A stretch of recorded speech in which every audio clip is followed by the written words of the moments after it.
Enquanto isso, eu vou limpar meu óculos. Vamos lá. Espero que seja a terceira e última vez que eu ligo a câmera. Você não precisa provar o tempo todo que é homem. Por favor, reflitam. Temos que mudar. Reflita um pouquinho sobre suas atitudes. Assim poderemos mudar pouco a pouco e tornar as coisas pelo menos um pouco melhores. Existem muitas outras formas de ser homem. E ser um homem sensível, atencioso, educado e empático é muito mais saudável para a nossa sociedade. Senão continuaremos morrendo em estádios, brigas de bar, continuaremos batendo nas mulheres e violentando-as. Comece a mudança por você. Gente, esse é um trecho de um texto que eu postei no Medium faz um tempinho, que é sobre masculinidade tóxica, e é sobre isso que é o vídeo hoje.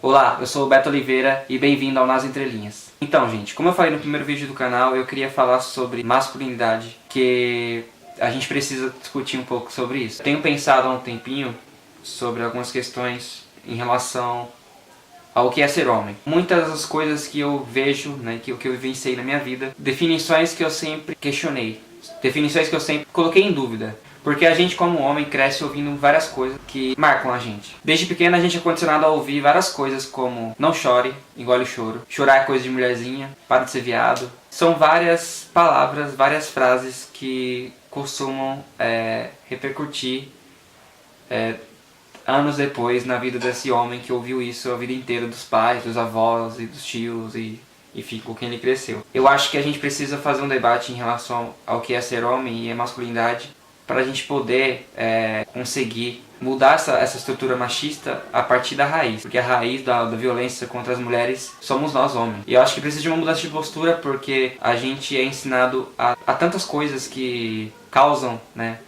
repercussões muito negativas assim, para a sociedade. Então, tem um documentário na Netflix, é legendado, gente, mas assistam, principalmente os homens que estiverem me assistindo. O nome do documentário é The Mask You Live In. Seria, na tradução correta, A Máscara que Vive em Você, que conta um pouquinho, né, faz um paralelo no início, contando como os homens são criados e as coisas que são condicionados a ouvir. E mostra esse paralelo da criação junto com as repercussões da vida adulta, como estupro, violência, frieza, né, não demonstrar sentimentos também é uma característica muito forte da masculinidade tóxica. Eu acho que vocês podem parar para pensar um pouquinho sobre isso, porque muita gente fala assim, essa história de machismo, essa história de feminismo, é tudo mimimi, é tudo lenga-lenga. Eu só queria colocar uma coisa, as suas figuras paternas, avô, bisavô, pai, como eles lidam com a questão dos sentimentos, como eles lidam em se abrir para os outros. Se você for para pensar, todos os avós, bisavós e pais têm dificuldade em se abrir, em olhar para dentro. Isso não é por acaso. Isso vem de criação, de cultura mesmo. Cultura de reprimir sentimentos, de reprimir os sentimentos masculinos. O homem não pode ser sentimental, o homem não pode ser um pouco mais empático, porque é uma característica classificada como feminina. E é curioso porque tudo que geralmente é associado ao feminino, a gente tem a tendência a condenar e não faz o menor sentido. Por que a gente usa o feminino como uma coisa pejorativa, uma coisa ruim?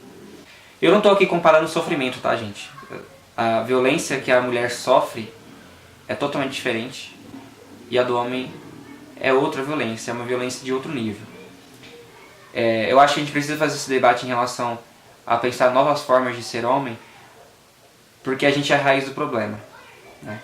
Se a gente for pensar em um agente, né, um agente de violência, de repercussão negativa na relação entre homens e mulheres, quem que faz as práticas mais negativas na sociedade são os homens, somos nós homens.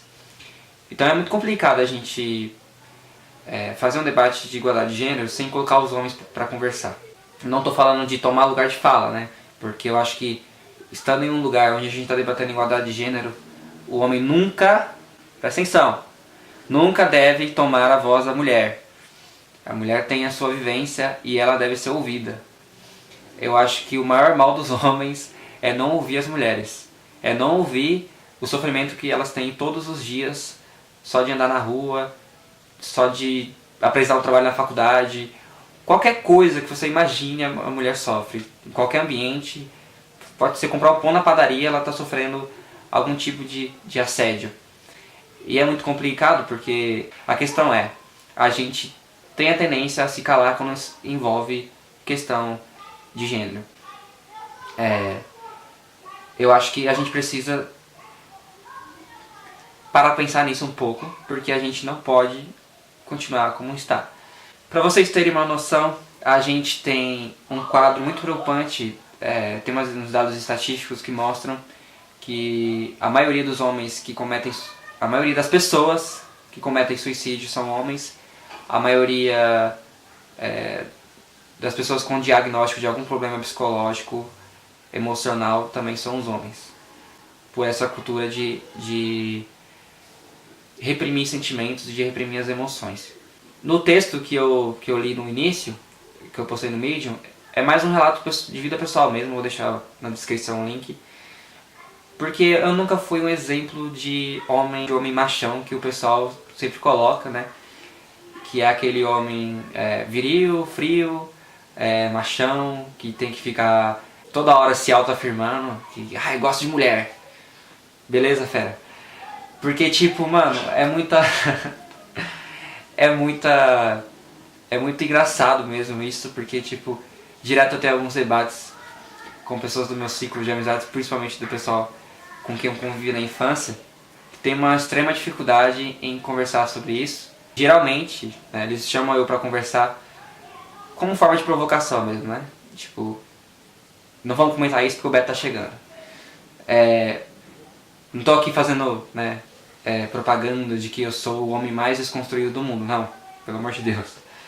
Mas eu sempre tento colocar isso em debate, e esse assunto causa muito desconforto, né? Porque qualquer assunto que tenha alguma coisa que seja para questionar alguns padrões, algumas coisas que a gente está tão acostumado a ignorar, a gente acaba se passando por chato, né? E todo homem que coloca isso em pauta ou questiona essa heterossexualidade frágil ou masculinidade frágil é sempre taxado das mesmas coisas, tipo, nossa, você tá falando isso porque você não pega ninguém, você tá falando isso porque tipo, eu pego mais mina que você, coisas do tipo assim, né? Porque a gente sabe, a relação entre homens é uma relação de competição, então qualquer coisa é motivo de competição.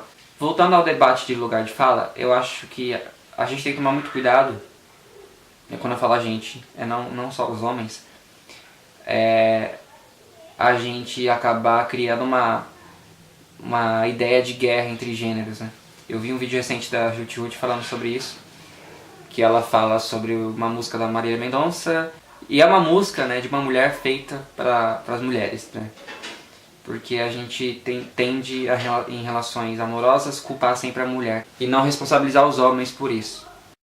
Bom, nesse documentário que eu recomendei, além de falar um pouco sobre isso, né, acaba falando um pouco de homofobia também, porque geralmente, né, os homens LGBT têm alguns trejeitos que são considerados femininos, né? E tudo que é considerado feminino, como eu falei, é considerado uma coisa pejorativa, uma coisa ruim. Nesse documentário, então, tipo, ele faz uma abordagem muito profunda em relação a essas coisas, que vai desde a criação, problemas mentais, relações amorosas, relações de amizade, porque a gente sempre tem essa questão de criação muito presente, né? Eu sempre fico olhando, quando eu estou em alguma praça, algum parque, a forma como os pais educam, né, os filhos. Geralmente tem essa preocupação, né? Por exemplo, e se meu filho brincar de boneca? E se minha filha estiver brincando de carrinho, sabe? São questões muito superficiais nesse debate. Eu acho que a gente precisa ir além. A gente tem que entender que gênero é construção social. Existem muitas coisas muito mais bonitas e além do que a gente determina como ser de homem ou de mulher. A gente precisa olhar para isso e ter uma postura um pouco mais crítica, né? Eu fui o tipo de pessoa na escola, né, que a gente tá falando de escola, que sofreu muito bullying por ser diferente, né? Fui perder meu bebê aos 16 anos, sempre tive problemas com minha síndrome do pânico, E isso sempre foi uma questão que as pessoas da minha turma não encararam com bons olhos, né? Toda vez que eu tinha uma crise de pânico na sala de aula, eu era motivo de chacota, ou motivo de alguma zoeira. Isso repercutiu tanto na minha vida que eu fiquei 3 meses sem sair de casa, tive um quadro depressivo. E até hoje, às vezes eu fico pensando, por que a gente tem essa tendência, nós homens, né, a ridicularizar questões sentimentais, né? Tem um vídeo que eu também vou deixar linkado aí embaixo, né? Eu acho que é Guilherme Valadares, fala sobre essa questão também, e ele fala, né, que quando o homem vai abraçar outro homem é tipo gorila, sabe? Não deixa, sabe? Sai daqui, vai ficar me abraçando. É surreal mesmo, porque demonstração de afeto é encarada, né? Demonstração de afeto entre homens é uma coisa ruim.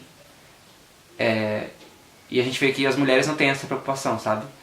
De elogiar, de falar que é linda, que é isso, aquilo. E os homens têm esse bloqueio em se tratarem amorosamente, independente se é gay, se é hétero, se é bi, independente de tudo isso. A gente precisa demonstrar afeto, porque somos seres afetivos, seres que precisam demonstrar sentimentos, que têm sentimentos. Então, é muito triste e complicado a gente não conseguir fazer um debate saudável em relação a isso. Só para encerrar, a gente tem que tomar algumas iniciativas nesse sentido. Eu faço terapia, acho que desde que eu me entendo por gente, e acho que todos os homens deveriam fazer terapia. Todas as pessoas, na verdade, né? Mas principalmente os homens, porque são difíceis de partilhar situações, dores. Acho que a gente precisa ouvir as mulheres, a gente precisa participar de debates só como ouvinte. A gente precisa ir para o debate de gênero como ouvinte. Falar quando for necessário, quando caber a você falar sobre. Porque a gente precisa fazer um debate além desse de falar que é mimimi, de menosprezar a luta das mulheres. Eu sempre vejo uma dificuldade dos homens em aceitar a frase "você é machista". E se a gente for falar de privilégio, de posição social, a gente é machista, sim. Porque a sociedade é machista. Vendo dessa forma, todo mundo é machista. O homem principalmente, porque o homem está do lado da opressão. Eu já fui o tipo de pessoa que falava, mas não é todo homem, né?